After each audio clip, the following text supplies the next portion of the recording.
industry itself is moving away from diversity. And we're seeing a drastic departure against them getting models who look bigger just because of the rise of things like Ozempic and like other weight loss, like supplements and like medication. Now there's a way for people to lose weight. So them putting us up as poster children for like the opposite of the industry they want, it's kind of hard for them to meet in the middle, because the agency is actively pushing us. They could be actively pushing us, but if there's a dip right now where people are trying to like lose weight in a mass exodus, we're seeing that Kelly Osbourne is taking Ozempic and she's speaking out about, yeah, I'll take it, you're just mad that you don't have it, and now she's like dropped drastic weight in pop culture, and the zeitgeist of pop culture, that is now going to be deemed the standard of this. And also, that's the solution to this thing that people view as a plague or like an audacious thing to exist as. So when your existence is actively being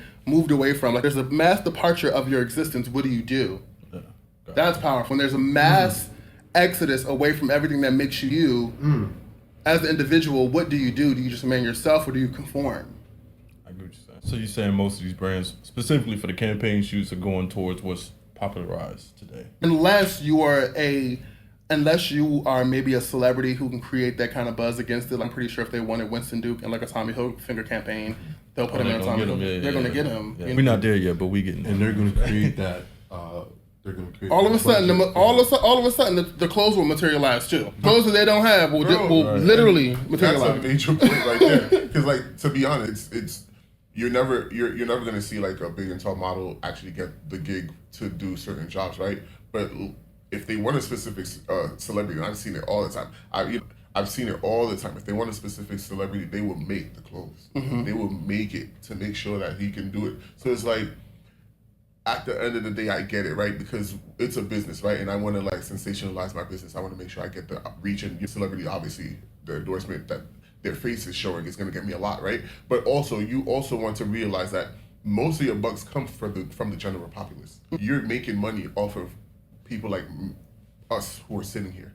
So if it's not necessarily, I'm not begging you to include me in the sense of that, oh my God, why don't you have someone who looks like me? But more so like, if you are selling clothes to people like me, why not have me or someone who looked like me in them?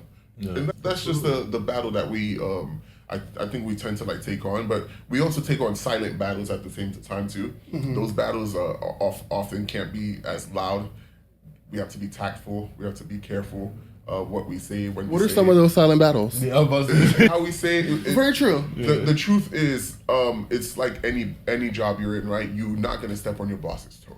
You're not going to do certain things, right? And I think the same goes for this industry, right? You don't want to be blacklisted. You don't want to be a problem, or you don't want to be what the word I'm looking for is like a liability. You don't want to be a liability for your agent. You don't want to be a liability for the brand. There's a lot behind the fact that we're models and we're big and tall, whatever. There's a lot that goes into how we represent ourselves as well too. It's honestly a lifestyle, believe it or not. You play so much of a role on how these brands engage and make money. You have to be mindful of that too. So at the same time, some of the battles end up being silent. And, were you silenced or were you silent? Were you silenced? Or were you silent? A lot of the time people are silenced. And I think it just comes with the area. It comes with the area, unfortunately. And and also, I'm not here to make a sad song about the situation, right? Because what's real is real. Yeah. You're being realistic, and you just want to be honest about it too. Because I feel like a lot of people look up to models like us who don't see themselves and who like, okay, I can do it as well too. Right. And then they don't understand that it's a lot of no's